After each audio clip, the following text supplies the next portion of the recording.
So we're discussing the topic of kas, anger. Were you all calm after our first class on anger? Did you control your angers after that one? Tough, right? At least if you're aware of it, there's a slightly higher chance. Okay, the Chachamim, the rabbis, make an interesting comparison between this negative trait of anger with something which you wouldn't have thought would make it into this comparison, but it's actually avodah zarah, idol worship. Idol worship, as you know, is one of the worst things a person can do. It features as number 2 in the 10 Commandments. Let us have a look at a few of the reasons why Chazal, the rabbis, decided to connect anger and avodah zarah. What is going on over here? Says the Gemara in Shabbat, bottom of page 78. Wait, can you see the title of the talk? Because mine is a little bit different. Controlling anger. Note, part C, 3. You're welcome. It says, a person rips their clothing when they're angry.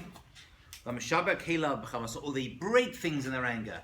You take a plate, Emily, when you're angry, and smash it on the ground. Have you done that before? Not to my memory. Right. You don't seem like the type who would do that. Or take a glass and throw it against the wall. I thrown a pillow. Throw a pillow. That was a pretty rebellious day for you, Emily. You really let go of that one. Yeah, pillows are okay, I think. Pillows are better than like items of clothing or things that break, yes. Says the Gemara, a person who does that, who rips something or breaks something in a state of anger, or they scatter their money in rage, they throw it around, or maybe they spend it while in a state of rage, they are considered as though they've worshipped idols. How unusual is that? Isn't that crazy? A person loses their temper and starts smashing things. It's as though they've been involved in idol worship. Why would that be? Before we read ahead, before we see what the other great Jews have to say about it, let's see what these great Jews have to say about it. Why would that be, do you think? Why are we comparing anger and idol worship? Okay, Kayla Mogul. Maybe by throwing. Like a t-shirt, probably high maintenance. Yeah. I like that. To get one of those. Where's that from? That's cool. LA, yes. Yeah. An LA thing. My uncle got it. It's an LA thing, yes. Okay, go on. Maybe from throwing an object to the wall or something like that, you're taking your anger out on that object. Okay. And so you're getting I'm trying to explain this. Getting an object involved, like you're. Interesting. Like maybe by doing that, it makes you feel better, and. But why idol worship? It's what you're trying to make. People worshipped idols, which are also objects, to feel better. I don't know. Something about. You're getting near some idea. Okay, Lior. Well, you're getting an object involved. Mm-hmm. Definitely. That's something going on over there. I don't think you're actually worshipping that object by smashing it up. Although, interesting enough, if you look at the idol worship, they used to do a lot of things, by the way. Worship idols. Throwing stones was one of them at certain idols. But I don't think you're actually worshipping that object per se. Mm-hmm. But, yeah. It's like kind of similar, a little bit different. Okay. Yeah. So if you're doing idol worship and you're maybe, I don't know, let's say there's like a statue or something, and you're like trying to turn to it for maybe help or sense of relief or anything, and then when you're trying to throw something, you think like that will like calm you down or give you a sense of relief. So it's like sort of similar, but you're doing it with an object where instead you should kind of immerse yourself in like good deeds and Torah. So you're saying like this. This is interesting. You're saying by throwing something, you're thinking that's gonna control my anger. That's gonna help me overcome it. Instead, what you should be doing is finding another avenue to calm yourself down. Okay, could be. Could be. That's gonna be true as well. The Gemara doesn't like it. The Gemara is totally against people smashing things in their anger. Right? Although that's the classic kind of view. A person like throws plates everywhere and starts smashing things. The Gemara says no. But avodah zarah, the idol worship. Okay, I think you're both onto something. Let's see what the rabbis have to say. Let's see if they were correct. If they agree with Kayla and with Lior. Micro. By the way, what's the verse for this? So the Gemara wants to say, hey, it's not enough. The Gemara does this a lot. The Gemara says this is our comparison, but we didn't get it from anywhere. There seems to be a verse in Tanakh somewhere that verifies what we're saying. If you look inside this pasuk, you'll see this idea, this comparison of anger to avodah zarah actually is present. Mikra, lo yebacha elza. You should not have a foreign god, literally bacha, inside you. There shouldn't be a foreign god inside you. Okay. And don't bow down to foreign gods, small g. That's their verse. Now, like you see in that verse says losing your temper is like idol worship. But if you look at that verse, it doesn't actually mention anger, does it? It talks about foreign gods. Okay, so there's the idol worship bit. And then it says you shouldn't have these gods inside you. Well, that's not how you worship idols, right, Kayla? How do you worship idols? Not you. But how does a person worship idols? Bowing down to them, or they did a lot of things with them, right? But there's no avodah zarah inside a person, was there? There's no idol inside a person. I don't remember any such idol worship. Okay. So the Gemara carries on. Eza el zar sheyesh begufo shel adam. Well, what foreign god do you actually have inside you? And I was like, you said there's a foreign god inside you. I don't remember that. In our list of famous idols of world history, there wasn't one inside you. The Gemara says, actually, there is a form of God, not a physical one. There is a form of God that is inside you. And what is that? This is the evil inclination, the inclination to do bad. That, as it were, is an idol that resides within all of us. The desire to do the wrong thing. That seems to be, says the Gemara, that is, says the Gemara, the foreign idol of which, and where is that visual? That verse was in Tehillim, in Psalms. King David actually was referring to it. So how come it's not like every time you give it to her, it's not like you're worshiping her? It's like, how come it's just in this particular case? That's a fair point. Maybe it is. Maybe it is. Actually, the Gemara does say every time a person sins, it's so ridiculous because they know they shouldn't be doing it. Nichnas bo ruach shtus, an insane thought must have just entered into them. It's just they went crazy. Otherwise, how could they do it? How could you know what you should be doing, assuming you know that you should be doing it, and then do it anyway? It's got to be just that moment, and insanity entered into you. You're asking a question. It doesn't actually mention anger over here.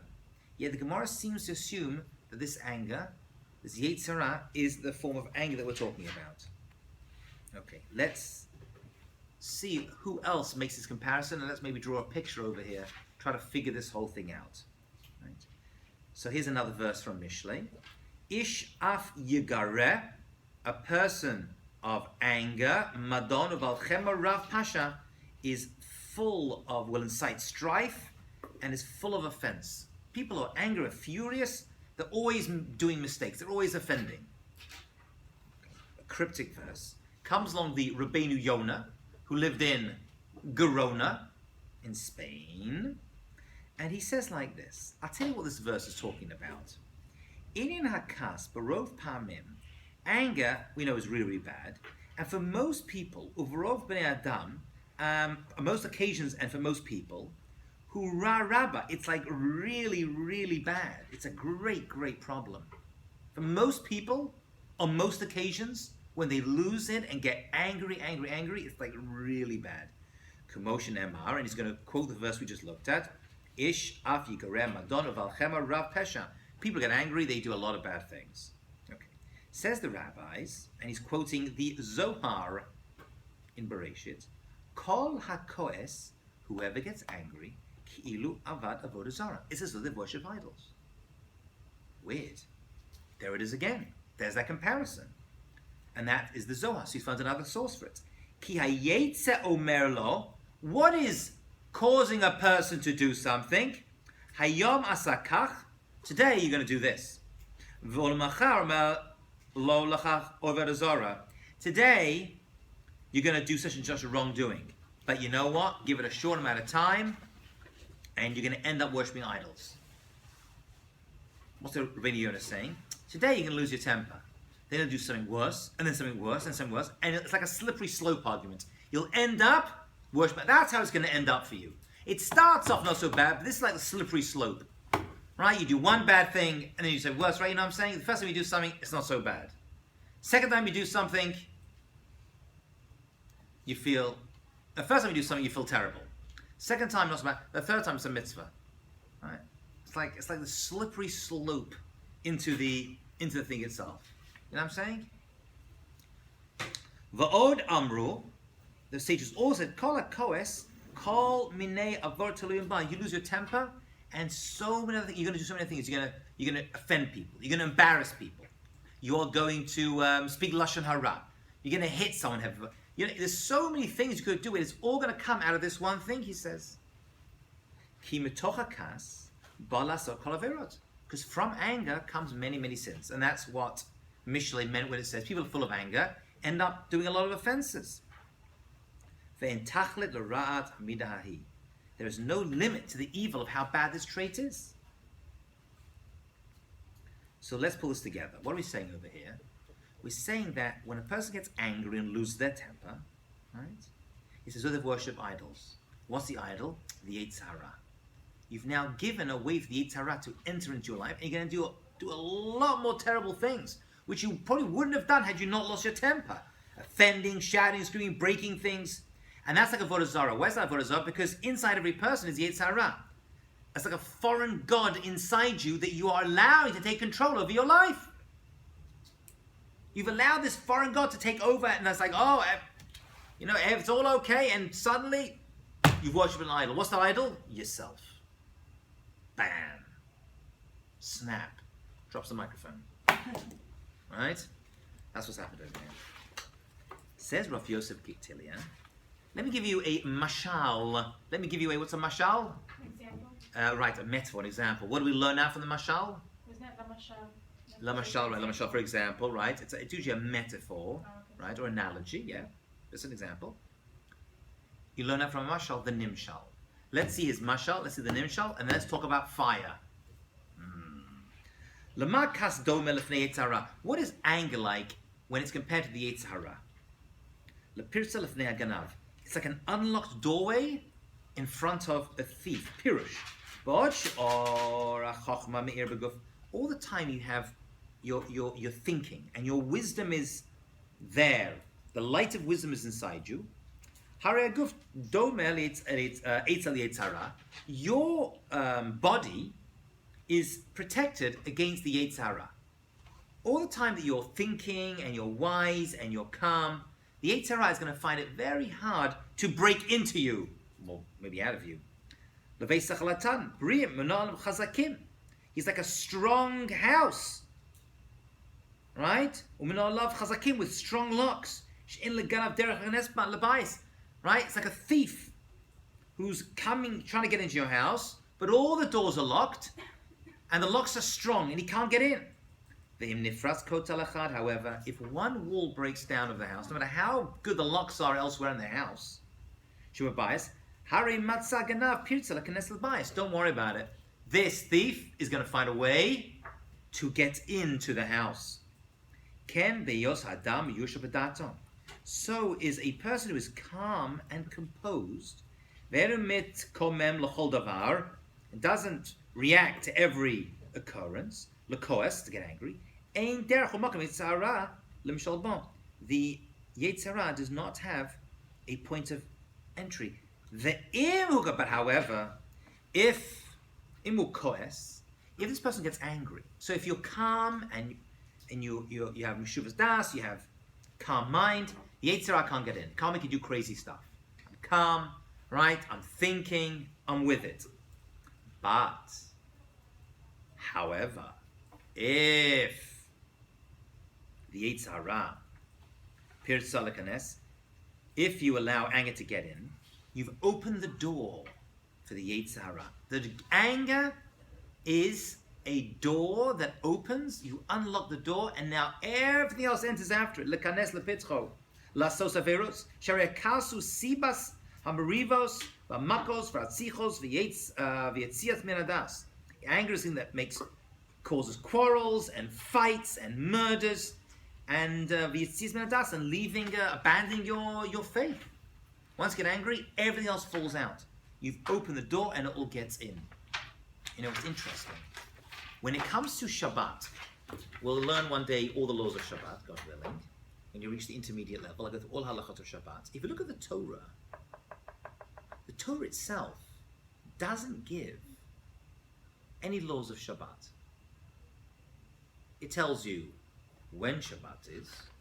It tells you a couple of reasons why you have to keep Shabbat, but it doesn't tell you what you can or cannot do. But there's so many laws of Shabbat, it doesn't tell you at all. It's like, says the Gemara, like mountains hanging on threads. The threads are like the words of the Torah, and there's entire mountains that are being suspended. So all these laws of Shabbat, and the Torah doesn't tell us. But there is one law the Torah tells us. Do you know what that law is? One thing the Shabbat says, on Shabbat you should not do. Light a fire, yeah. Don't light a fire in your houses. That's actually one of the 39 malachot of Shabbat. You can't make a fire. Why that one? Why did they, of all the malachot, why did the Torah, why did Hashem think this one is worth mentioning in the written Torah? So there's a couple of reasons. One is logical, because much of what we do involves fire. Heat, light, producing things. Fire is like a major part of anyone's home, everyone's life. Without fire, right, you don't get hot, right? Or the modern day version of electricity or whatever, right? We don't get hot, we stay in the cold, we can't eat cold food, right? Everything we cook, everything we eat. So fire is a major. So the Torah said, you know what? Let's just pull this one out, ma'avir, lighting, kindling. Let's pull this one out and let's mention it because it's a big one. You know, a lot of your life is going to be spent, you know, getting involved in fire and getting involved in hot things. There's another reason. Why does it say, don't make a fire b'chol moshvo seichem inside your houses? What else can fire represent?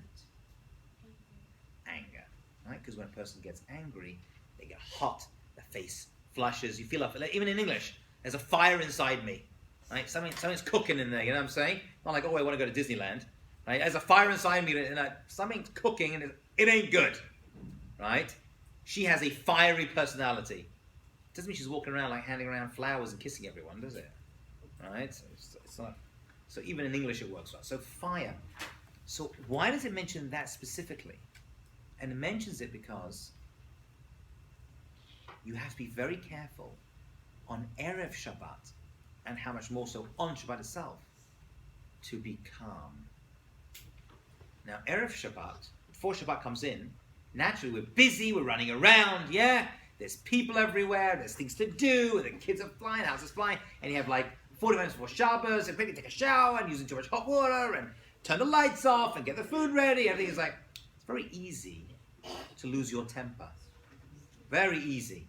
When times are stressful, that's when we lose our temper. When we lose our temper when things are calm, a stressful time is Erev Shabbat, as Shabbat is entering in. So the Torah says, no. Don't light a fire in your house on Shabbat. Meaning, metaphorically, keep calm in your house on Shabbat. Try not to lose your temper. That's a holy day, and fire, getting angry, does not fit in. Shabbat is meant to be a time we are calm, we're learning, we're working on ourselves, we're better people. That's why Shabbat really was one of the reasons, one of the main reasons why it was created. Right? To keep us in a more stable, calm environment. So there's two answers to fire. Write them down. Answer number one was, don't make a fire. Meaning, fire is what? A very common malacha we do on Shabbat. But number two, because we're not farmers, we're not making bread.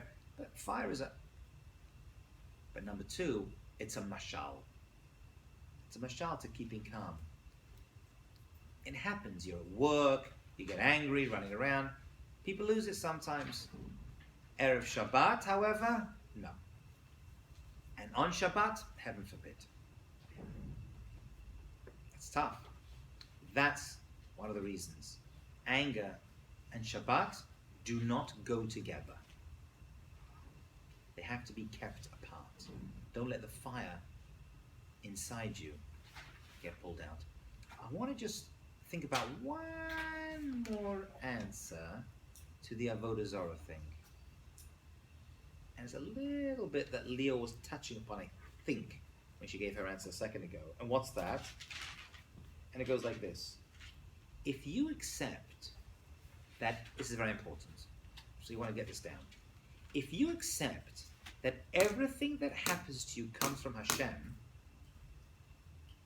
if you accept that every occurrence is there to help you, the good stuff, the frustrating stuff, the annoying stuff, the sad stuff, if you really believe that it comes from Hashem, how could you ever get angry? So by getting angry, you are negating, you're denying that there's a God. Because this happened coincidentally, it happens to be this terrible thing happened to me, there's no reason why, and therefore I get angry. You're denying God. Or you're denying God, that's Avodah Zarah. Then you're getting close to Avodah Zarah. You're accepting there's other forces in this world that made this happen to you. You're getting close to Avodah Zarah, you're accepting that's it, and you are, it's like, if someone gets on a microphone, I'll see you in a second, Kayla. Someone's on a microphone, but I want to hear you. Someone's on a microphone, and they start insulting you. Right? Imagine that, Barbara Newman, I got my microphone, I'm like, Barbara Newman, Barbara, I would never do that. And I'm shouting. Not Barbara Newman, I'm sorry. I'm so sorry. Sorry, Hannah Newman. One of my students was Barbara Newman for many years ago. It's in my head now. There was another Newman. Sorry, Hannah. Hannah Newman. So shouting, screaming, right? This, right? And you're like, I don't like where this is going. And you go and smash the speaker. As in not the speaker, but the microphone apparatus that is projecting the sound. That's ridiculous. But I'm doing it to you. Why are you dealing with me? Why are you smashing the microphone and all the sound system that's there, Hannah? Doesn't make sense, right? You're like, hey, stop. It's like you deny that I exist, that I'm doing this to you. If you know it's me, then you'll come and you'll talk to me and try to figure out why I'm doing that to you. Yeah? That's the Avodah Zarah thing. You're denying there's a cause to all this, and you end up dealing with the personal things that are doing it to you. When you smash things, you're saying, this is just random. There's no cause. There's no process that's happening over here. So I'm going to smash things. You're denying that there's a reason why this frustrating and annoying situation is happening to you. Maybe you're stuck in traffic because you need to work on your patience. Right? Maybe you lost your keys because you should be more careful with things you have. That's my big thing. Can't find my keys right now. I want my keys, screaming, shouting, So Avodah Zarah is also connected to anger, because if you believe there's a God and everything happens for a reason, which is a basic Jewish premise, there is no coincidence, then it's happening for a reason and I've got to deal with it. But by getting angry, I'm basically stating there's no reason why, therefore I'm going to get angry and I'm going to start smashing these things, ripping these things, destroying everything, destroying people's lives, personalities, whatever it is, because of my anger. Because it just happened to happen to me. And that's how I'm going to react. That was the other point I wanted to make. Did everyone get that point? Hannah? Yeah. Kayla? Couldn't you say, though, that if everything comes from God, so does the emotion anger? Oh, yes. Oh, yes. Oh, very, very, yeah, absolutely. If everything comes from God, so does the emotion. There must be some good thing that comes with it. Okay. There isn't much. There's got to be some positive process, some positive thing that comes out of anger. Happens to be there isn't much. It's very, very little. Why did God decide to give us anger? Because we shouldn't just sit down like, we're meant to be lively, passionate, And we already mentioned, if you remember last class, I think, that anger, actually I think we mentioned in context of this actually. God is referred to as an angry God a number of times. Anger itself may not itself be good, just like we spoke about. What trait do we say is revenge? Remember that? Mm-hmm. We said revenge is actually a good thing. We just don't know how to do it. Therefore, we're not allowed to do it. But in and of itself, if a person really were to know, and Hashem, then revenge is equaling the equilibrium of justice. So with anger. Anger, it could be that anger is a good thing, because without anger, things don't get done. It takes a certain passion. But once you let it overflow, Once you don't do it for others or for a cause, but for yourself, so there is, and there are positive applications of it. Hashem doesn't give us bad traits for no reason. There's a famous story on this. They said, if every bad trait has a positive, how about not believing in God? What's the positive of that then? Right? The desire not to believe there's a higher power, like things just happen randomly. What's the positive of that one? So one of the great rabbis said something beautiful. He said, when your friend is in trouble, don't believe in God, do something about it. When you're in trouble, turn to God for faith. But when someone else is in trouble, don't be like, oh, there's God will take care of them. No. As far as I'm concerned, I'm going to try to do what I can to help them. So even that has a positive application. Nice idea. A little bit tongue-in-cheek, but it's a nice idea. Every negative must have a positive, even anger. Happens to be there not much. But we shouldn't just sit down like lumps of clay waiting for stuff to happen without having the amount of passion. Passion to do stuff. And like, oh, that's a little bit of that trait being positively applied. Yeah. Okay, so we did the Shabbat connection. We did the Avodah Zarah connection. You said that before for the Avodah Zarah that you said that it's like when you give into your anger, you're like worshiping yourself. I didn't understand that part. Inside yourself is the Yetzer Hara. Oh, okay. So you have now You're giving it made to yourself, yourself. you made yourself into a God, small g. Okay. Because meaning since the Yetzer Hara Because you is think, right, the Yetzer Hara is taking control of you, and you're worshipping it, you're inside, and you're not saying, oh, there's a God that's making this happen to me. So you're really worshipping yourself. And that's when people get angry, they become very selfish. Don't they? Think about it. People get angry, very, very, very selfish. It's all about myself, and what's in it for me, and they upset me, they offended me, and they end up not caring about the people. Smash, break, who cares? Destroy other people's cars, houses, families. Right? That's self-worship. That's Avodah Zarah. That's idol worship.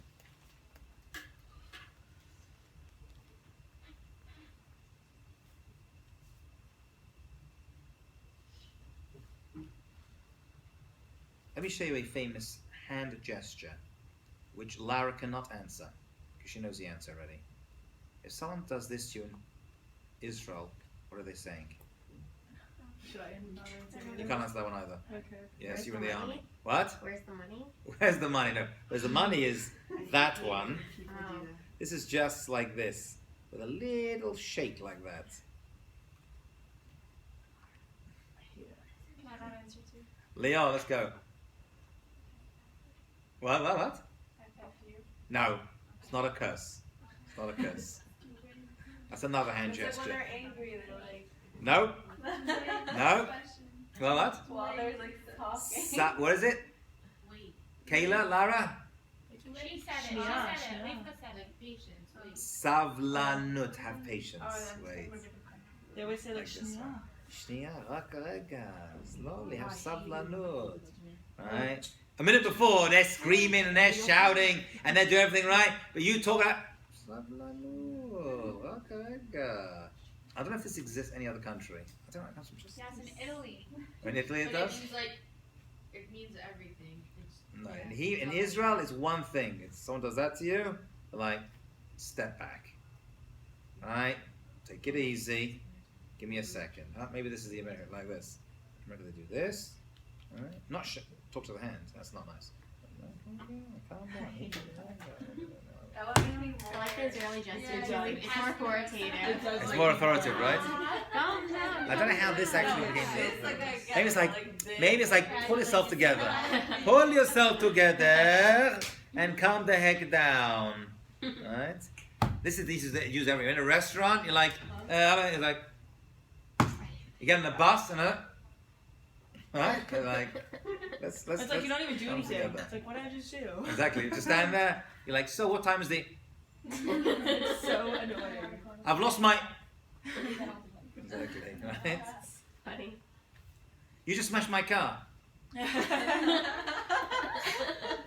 That's really how it is. The light's green for the past 3 seconds. Could you go, please? Right. It's really like much, right, Nachon? Okay. Happens to be savlanut,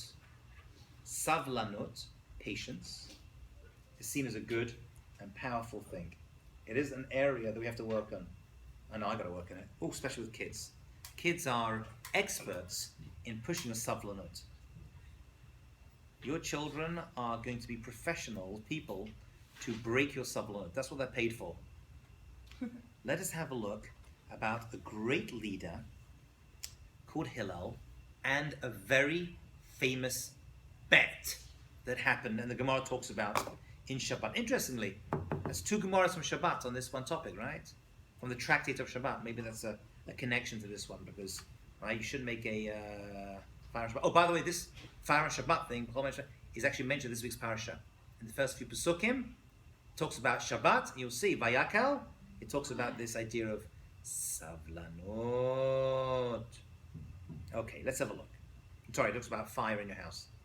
But you have to have Savlanot. So the story is told, and this is a great story.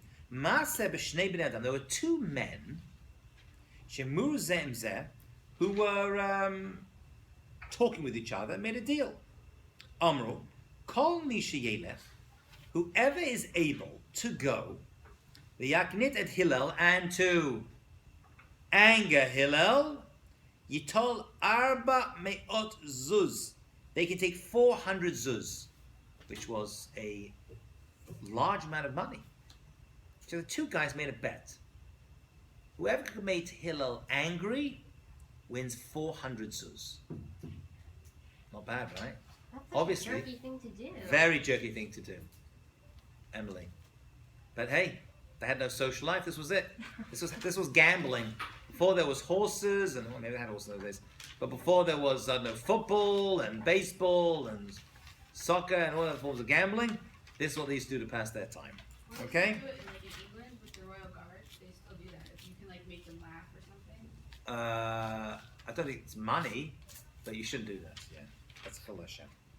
So he says, I'm going to go and I'm going to try to make him angry. So Hillel, by the way, was a very, very, very big tzaddik who never got angry ever. He was constantly calm. So that's why they chose him for this battle. Ota Yom Erev Shabbat happened to be, it was Erev Shabbat.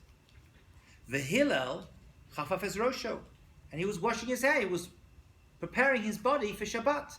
Now we know there's a mitzvah on Erev Shabbat to shower, to bathe, and to wash your body in honor of Shabbat. That is one of the mitzvot of Hachanah Shabbat, to be mechin for Shabbat, to pay yourself for Shabbat. Okay. Now, it's no coincidence that it was Erev Shabbat, because as we said already, Erev Shabbat is the time when you are really busy. Okay? So they decided to get him when he said, oh, by the way, when you're in the shower, taking a bath, that's like the worst time. By the way, in my house, if I want the phone to ring, I take a shower. If I want someone to come to the door, take a shower. As soon as I'm in the shower, that's when the phone rings. Right? It's the worst, right? You're in the shower, oh, I don't believe it, drive you mad. Right? You're in the bath, it's like the doorbell ring. Oh, just now. Sometimes I'm waiting for a package, I'm like, well, it's not here yet. I can take a shower, it'll turn up. So he went, I'm kidding. So he went, and they went to his, and they said, who is Hillel? They went to his house, and like, oi, who is Hillel? Where is Hillel? Mikan Hillel, Mikan Hillel. They went to the local Hillel house. That's a good one. Went to the Hillel house. Oh, I'm too good. Okay, and what happens, says the Gemara? He went, he wrapped himself up, he got out of the shower, and says, that's me. Amalah b'ni matam vacation. What can I do for you? Amalah she'ila lishil, I have a question. Amalah shal b'nei shel, ask a question. He says, mipnei ma reshen shel bavliim sagulgalot. Why are the heads of the Babylonians so round? Seemingly, the Babylonians had round heads. Right? You know, the different ethnicities have different facial features, and the Babylonians in those days, they had nice big coconut heads. Okay? Is that a good question to ask someone? On Erev Shabbat? While they're preparing for Shabbat? What do you think? No. It's a useless, irrelevant question to ask. They didn't ask a law of Shabbat question. Like, well, yeah, we were wondering. We wanted to drag you out of the bath and make you stop your preparation for Shabbos to ask this inane question. And what did he say? Amalo b'ni she'ela gedola. You ask a great question. Mipnei she'en lehem chayot p'chayot. Because it's to do with their midwives. Their midwives aren't so good when it comes to delivering them. It's something to do with that. That's why. Like, he didn't be like, oh, for goodness sake. Okay, fine. He's like, that's a really great question.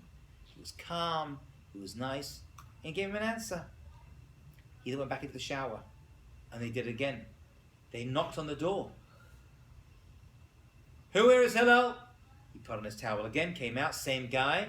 He asked another inane question. And then it happened again and again. Silly questions. Why are the faces of this other nation like flames? Why they had the long faces?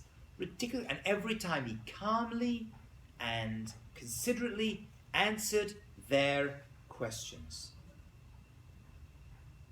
And he even went as far as to say, he said, I got many, many questions to ask you. But I'm nervous that you're going to get angry with me. Hillel tightened his robe, sat down, and said, ask me all your questions. Then he said to him, tell me, are you Hillel, they call the rabbi of Israel? Hillel, Nasi Israel, the leader of Israel? Is this you? Is that what they call you? One of these guys after all these questions, all his answers?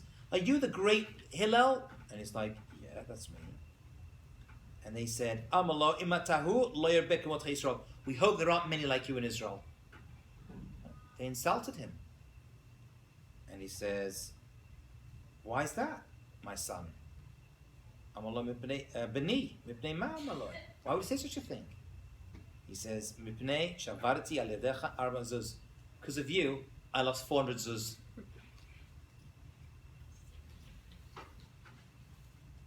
You made me lose my bet. You kept calm, all these questions, and you didn't rise to the occasion. That's the Gemara. That's just an excerpt of it, but it's a long Gemara about Hillel always being calm, never getting angry. What's the point of this story? Why does the Gemara mention this story for? We should learn from Hillel. We should live in a Hillel house. Right? You should have patience, humility, and ready to answer questions. No matter what question comes to you, you have to try, no matter how inane it is and irritating, as best you can, to calmly answer the question. If the question is asked with respect, because they want to know the answer.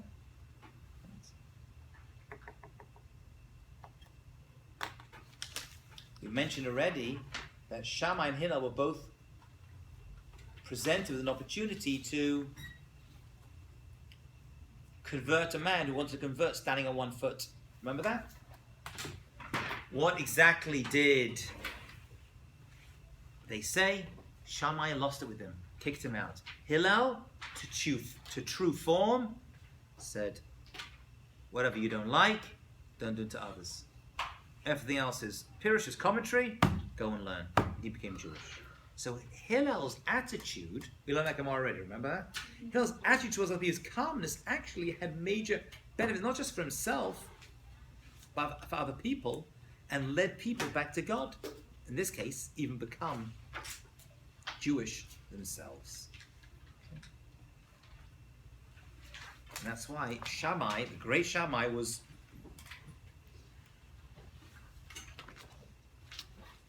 actually blamed for not bringing these converts into the people.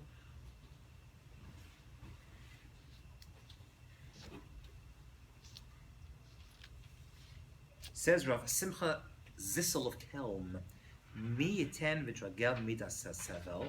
Whoever is working on this trait of sevel, savlanut, down.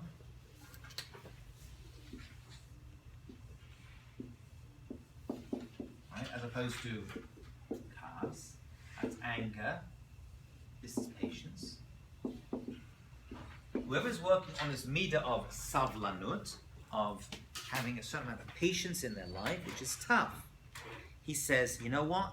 If anger is the stuff that brings all the bad stuff with it, remember we said the door's not down, all the bad stuff comes with it, then savlanut, having patience, is the source of all good character traits. If anger's all bad, then savlanut's going to be all good. It's going to be the opposite. That's what he says. Ki zeh shorish kol hamidot, hamnucha v'ashorish kol hamalot. It's the inner calm. It's the root of all good virtue. So we know that anger's bad, really bad. So the opposite must be really good. Remember that? It's got to be, if making a chil Hashem, a desecration of God's name by acting in a disgusting way in public, is one of the worst things you can do. And the best you can do is make a Kiddush Hashem. Right? Make Kiddush Hashem. It's got to be. The opposite's always got to be. So if anger, let's diametrically put this out. Right? If we have the XY axes, like we've done before, we have the inverse over here. And here's the plus, here's the minus side, right? So if something's over here, let's put this as a 10, then boop, boop, boop, boop, boop, boop, boop, boop, boop, boop, boop, boop, boop, right? It's going to be minus 10, like that. Yeah? And if something's up here at 40, then the opposite must be minus 40. Potential for good is 40, the potential for bad must be equal to it. But if I'm up here at 99, at plus 99, yeah? If I draw a line across here, the negative is also minus 90. Right? It's got to be commensurate. Right? The push for good, in order to have free will, we have to have equal 50-50. Therefore, the positive must be equal on the negative side. It's got to be. Right? So you do some good thing, but if you do something not so bad, then actually the positive application wasn't so great either. But if you have something like anger, which we know is up here, and does so much destruction and death, then if I see the opposite trait, which is having savlanut, right, having patience, that must be a great mitzvah. It must be. It must be the good that comes out of this is equal to the bad, 99, that comes out of that. It's got to be, because we have free will. If a chil Hashem is so bad, desecrating God's name, acting in a way, you go to a store and they know you're Jewish, right? Or they know you're an observant Jew, and you do something terrible, you embarrass the person, you shout at people, you don't act nice, you make a chil Hashem, the way you act. Here at Stern, you walk around the streets, they know. They know you're Jewish, and they know you're a student over here. I know because I have a lot of my students who are young professionals, who are secular Jews, who live in this area. And they're like, where do you teach? I say, I teach at Stern Morning. I'm on faculty at Stern. I'm like, oh yeah, we see those guys walking around. So I was like, how do they know? They don't wear yarmulkes. They know. They know. So what happens if you act a certain way, you lose your temper, you get angry, you act, make chil Hashem out there, it ends up affecting everyone else. Because people think, oh, those girls are terrible. Which they don't, thank God. Right? They think, oh, those, it ends up reflecting on the rest of us. Reflecting on all Jews eventually, the entire world. No, a Jew did that, that's the way they look at it.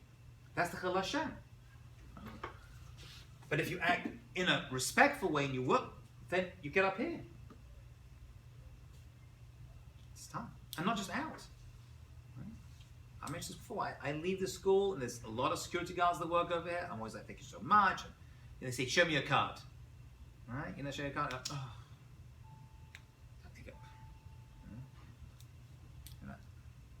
Trying to do their job. Trying to do their job.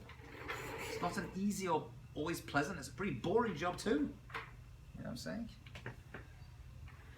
The guy makes the food downstairs. You're like, oh, thank you so much. That was good. Maybe a little less salt. You know, talk nice. You know, that was good. That's delicious. Oh, I enjoyed that. Thank you. How you doing? I always make that. You talk to them. Have a little schmooze. Be nice to them. They're not robots. I can't believe there's no yogurt. Where's my yogurt? What's going on over here?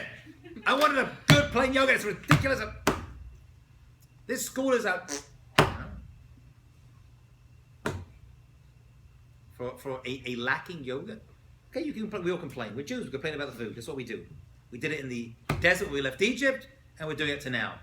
The food's never good enough. It's just a given. It's not going to be good enough. You're not going to have the variety you want.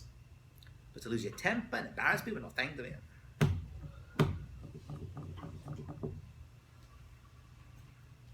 I will finish with this one last piece. Says Gemara, those who suffer insult, and alvin ve'ena and olvin, those who suffer insult and don't try to insult others and take revenge games and get angry with them. This is a big one. Shomin charpasan ve'ena meshivin. They hear people who put them down and don't feel they have to attack those people. Aleihin hakosav omer ve'ohav ketzet hashemesh begvura so. When it says in the book of Shoftim, Judges, chapter 5, verse 31, those who love God are like a powerfully rising sun. That's who it's talking about. Those who love God are like a beautiful sun. What's that verse talking about? People who are insulted and don't immediately try to get back at the person, insult them in return. Why? Why the sun? Why is that verse talking about such people? Why is that pasuk the proof text for that concept?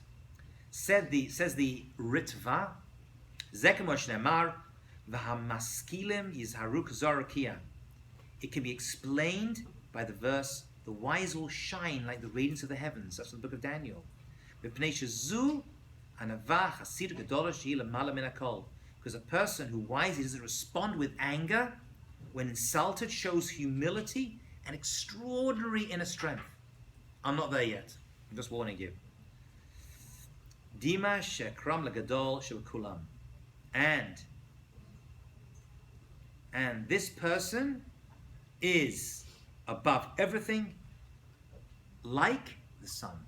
Just like the sun is above and doesn't get affected by anything else happening around it, it's always there, it's always shining, so too people who are constantly calm and not taking revenge for insults are like the sun, because they are like the sun, above it all and always shining. That's why the Gemara compares people who don't return insults to be like the sun. Isn't that beautiful? Nice piece, that. And he says, Shetirgam ota Yonatan, right? Shumash amar kosev v'or chama yeh shivasayim. Right? You'll be like the powerful rising sun, and you'll be greatly rewarded. Which is why, says Kohelet, wise people spoken in a gentle manner are more readily accepted than the shout of a ruler among fools. You'll accept more things said nicely to you than those that are shouted at you. We shall stop over there, and we will pick this up, God willing, on Tuesday. Have a Shabbat Shalom. I think we're going to finish this topic off on Tuesday. Thanks, Emily. Rabbi, you marked me here. No, I didn't.